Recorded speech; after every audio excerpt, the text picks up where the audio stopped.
Le RRM, c'est un mécanisme d'urgence, de réponse d'urgence, qui est implanté en RCA et qui en fait est dispatché sur 4 organisations où on a divisé la RCA en termes d'intervention.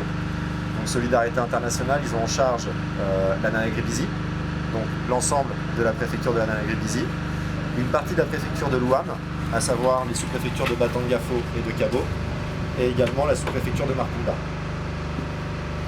Donc l'objectif des équipes du RRM, c'est principalement de faire de la veille humanitaire, c'est-à-dire de suivre les différents incidents qu'il peut y avoir sur l'ensemble de sa zone d'intervention, d'évaluer s'il y a eu des mouvements de population par rapport à ces incidents, et également donc de faire remonter ces informations auprès du comité de pilotage qui est situé à Bangui.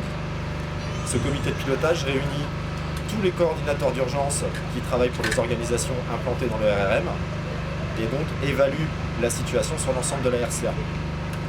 Ce comité de pilotage, en fonction des informations qu'on leur donne, ils nous disent si on doit intervenir ou non et si ça rentre dans le cadre du mandat du RRM.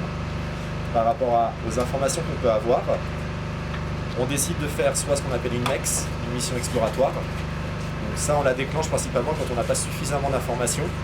On envoie des équipes de monitoring et d'évaluation sur le terrain qui vont directement aller rencontrer les autorités locales et également les populations, déplacées ou retournées, pour pouvoir avoir le maximum d'informations sur ces éventuels déplacements de population et les incidents qui ont pu avoir lieu sur la zone. Ensuite, ça ramène un rapport.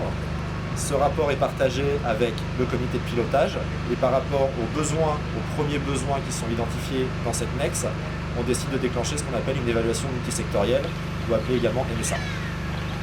Cette évaluation multisectorielle a pour but, comme elle le dit, d'évaluer les besoins en sécurité alimentaire, en eau, hygiène, assainissement, en abri, en protection et en santé.